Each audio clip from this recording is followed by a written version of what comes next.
ছাত্র জনতার অভ্যুত্থান ঠেকাতে সরাসরি গুলি চালাতে শেখ হাসিনার দেয়া নির্দেশের সত্যতা মিলেছে। বিবিসির অনুসন্ধানী প্রতিবেদনে উঠে এসেছে বিষয়টি। বিবিসির প্রতিবেদন নথি আকারে ট্রাইব্যুনালে জমা দেবে প্রসিকিউশন। সাংবাদিকদের একথা জানিয়েছেন প্রসিকিউটর গাজী এম.এইচ. তামিম। প্রধান উপদেষ্টার প্রেস সচিব শফিকুল আলম বলেছেন, মানবতা বিরোধী অপরাধে বিশ্বাসযোগ্যভাবে অভিযুক্ত একজন ব্যক্তিকে আর রক্ষা করার সুযোগ নেই ভারতের। বিএনপি মহাসচিব মির্জা ফখরুল ইসলাম আলমগীর বলেছেন, গণহত্যার জন্য দায়ী শেখ হাসিনা, তার পাশাপাশি দল হিসেবে আওয়ামী লীগেরও বিচার হতে হবে। তুমুল বৃষ্টি মাথায় নিয়ে রাঙামাটিতে ফুটবলার ঋতুপর্ণার ক্যান্সার আক্রান্ত অসুস্থ মাকে দেখতে গেলেন রুহুল কবির রিজভী। একজন মানবতা বিরোধী অপরাধী গণহত্যাকারীকে আশ্রয় দেয়ার দায় ভারতকে নিতে হবে বলেছেন এনসিপি নেতারা। নির্বাচন বিলম্বিত হলে আইনশৃঙ্খলা পরিস্থিতির আরও অবনতির আশঙ্কা করেছেন বাংলাদেশের বিপ্লবী ওয়ার্কার্স পার্টির সাধারণ সম্পাদক সাইফুল হক। ভুটানকে বাংলাদেশের সকল অবকাঠামোগত সুবিধা কাজে লাগানোর পরামর্শ দিয়েছেন প্রধান উপদেষ্টা ডক্টর মোহাম্মদ ইউনূস। 2018 সালে রাতের ভোটে সহযোগিতার বিনিময়ে ধানমন্ডিতে ফ্ল্যাট গ্রহণের অভিযোগে দুদকের সাবেক 2 কমিশনার সহ 12 সচিবের বিরুদ্ধে অনুসন্ধান শুরু।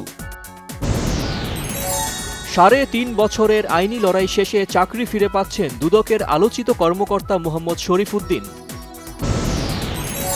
উন্নয়ন সহযোগী সংস্থার পরামর্শে নয়, দেশের স্বার্থে সংস্কার হচ্ছে জানিয়েছেন অর্থ উপদেষ্টা ডক্টর সালেহ উদ্দিন আহমেদ।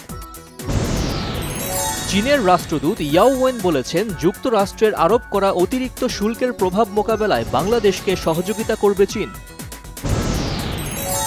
লাগাতার বৃষ্টিতে রাজধানীতে জনদুর্ভোগ চরমে। ফেনীতে বাঁধ ভেঙে 30 গ্রাম প্লাবিত, আশ্রয় কেন্দ্রে ছুটছে মানুষ।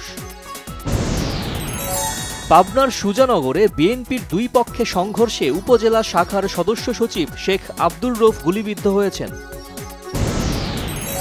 দ্বিপক্ষীয় সম্পর্ক, আঞ্চলিক নিরাপত্তা ও শান্তি প্রতিষ্ঠার বিষয়ে সৌদি যুবরাজ মোহাম্মদ বিন সালমানের সাথে বৈঠক করেছেন ইরানের পররাষ্ট্রমন্ত্রী আব্বাস আরাগচি।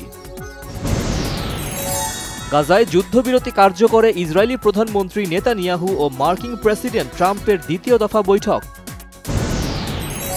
শ্রীলঙ্কা বাংলাদেশ টি-20 সিরিজ শুরু হচ্ছে কাল। ক্যান্ডির পাল্লাকেল্লিতে ম্যাচ শুরু হবে বাংলাদেশ সময় সন্ধ্যা 7:30টায়।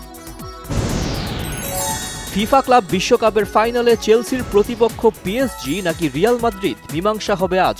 নিউ জার্সির মেটলাইফ স্টেডিয়ামে রাত 1টায় মুখোমুখি হবে 2 জায়ান্ট। প্রথমবারের মতো একসাথে গান গাইলেন কণ্ঠশিল্পী ন্যান্সি ও তার মেয়ে রোদেলা। মিউজিক ভিডিওতে অংশ নিয়েছেন মা মেয়ে দুজনেই।